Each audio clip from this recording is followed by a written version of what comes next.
মুশফিকুর রহিম আজকের ম্যাচটা দেখেছেন? আশা করি ভারত পাকিস্তানের এই ভাইটাল ফাইট আপনি অবশ্যই দেখেছেন।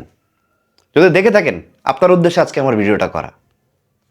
শুধুমাত্র আপনার উদ্দেশ্যে না, এরকম সিনিয়র মোস্ট প্লেয়ার যারা আছে, যাদের সিনিয়রিটির দাম তারা দিতে জানছে না, তাদের প্রতি আমার আজকের ভিডিওটা করা।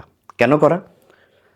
আজকের ম্যাচে অনেক ঘটনাবহুল ঘটনা ঘটতে পারত, কিন্তু সব ঘটনা ছাপিয়ে বিরাট কোহলি, ওয়ার্ল্ডের একটা বড় নাম, big name, the master Virat Kohli, তার নামটা উঠে আসছে। কেন আসছে?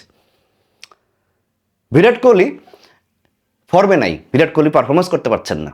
এত বড় একটা নাম, এত বড় একটা নাম পৃথিবীতে, বিশ্ব ক্রিকেটের ইতিহাসে শাসন করে বেরিয়েছে, একটা বড় সময় রান করতে পারছে না। কিন্তু বিরাট কোহলি সবসময় তার জাত চিনিয়ে এসেছে বড় ম্যাচে, এই জন্য তাকে বড় ম্যাচের বড় প্লেয়ার বলা হয়।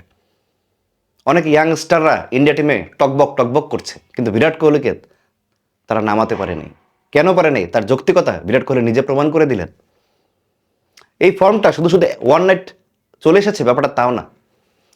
বিরাট কোহলি গতকাল প্র্যাকটিস সেশনে, পুরো ইন্ডিয়া টিমের আগে প্রায় 1.5 ঘন্টা আগে প্র্যাকটিস সেশনে গিয়েছে, সব ধরনের বোলিং সে প্র্যাকটিস করেছে, এবং আজকে তার টেম্পারমেন্ট তাকে সেঞ্চুরিতে নিয়ে গেছে। ফর্মহীনতায় ভুগছিল, বড় ম্যাচে চির প্রতিদ্বন্দ্বী পাকিস্তানের বিরুদ্ধে বিরাট কোহলি জ্বলে উঠেছেন, এবং ফলাফল পাকিস্তানের বিরুদ্ধে ভারতের সহজ জয়। পাকিস্তান টুর্নামেন্ট থেকে হোস্ট হয়েও কিকড আউট। বুঝতে পারেন? মুশফিকুর রহিমকে কেন বলছি? মুশফিকুর রহিমের ঘটনাটাও অনেকটা এরকম। তিনি সিনিয়র মোস্ট প্লেয়ার, আমাদের অনেক বেশি এক্সপিরিয়েন্স প্লেয়ার, এবং অনেক বেশি রানের অধিকারী একজন প্লেয়ার। এই মুশফিকুর রহিম অনেকদিন যাবৎ রান পাচ্ছেন না, এই মুশফিকুর রহিম অনেকদিন যাবৎ পারফর্ম করতে পারছেন না, কিন্তু মুশফিকুর রহিমকে ড্রপ করার সাহস আমাদের নাই। কিন্তু মুশফিকুর রহিমের কাছে আমরা যে খেলাটা আমরা প্রত্যাশা করি, সেই প্রত্যাশার খেলাটা তিনি সময় মতো আমাদেরকে দিতে পারছেন না। লাস্ট ম্যাচে ভারতের বিপক্ষে যখন সৌম্য সরকার এবং লর্ড শান্ত, ক্যাপ্টেন শান্ত আউট হয়ে গেলেন 0 রানে, মুশফিকুর রহিম এসে প্রথম বলে গোল্ডেন ডাক মেরে সেটা 16 কলা পূর্ণ করে গেলেন। এটা যদি হয় অভিজ্ঞতার দাম, তাহলে সেই অভিজ্ঞতা ধুয়ে আমরা পানিও খাবো না।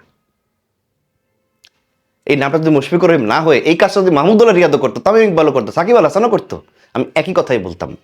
বড় বড় প্লেয়ার যারা সিনিয়র হয়ে গিয়েছেন, তাদের খেলা দেখে, তাদের ইন্টেন্ট দেখে শিখতে হয় যে আসলে আমার দাম কেন এই টিমে আছে, আমি কেন এই টিমে রয়েছি, এবং আমাকে কেমন খেলা উচিত। অনেকগুলো তরুণ প্লেয়ার, পুরো দেশটা আপনাদের দিকে তাকিয়ে থাকে। সব আউট হয়ে গেল, এক প্রান্ত আপনারা ধরে রাখবেন, সে আপনারা 16 কলা পূর্ণ করে গোল্ডেন ডাক মেরে আউট হয়ে যান।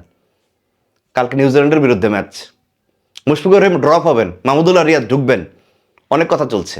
কিন্তু আমারও কি মনে হয় জানেন? আপনি প্রশ্ন করতে পারেন যে মুশফিকুর রহিম কি থাকবে নাকি থাকবে না। আমার কথা মিলিয়ে দেখতে পারেন, মুশফিকুর রহিম থাকবে, কিপিং কোটায় হলেও থাকবে। জাকের আলী অনেক বারবার বল ফেলে দেন, সেদিন তো KL রাহুলের ক্যাচটাও ফেলে দিলেন, লোপ্পা ক্যাচ। মুশফিকুর রহিমকে বিট করার মতো কিপার বাংলাদেশ টিমে এই মুহূর্তে নাই, লিটন দাস তো দলেই নেই।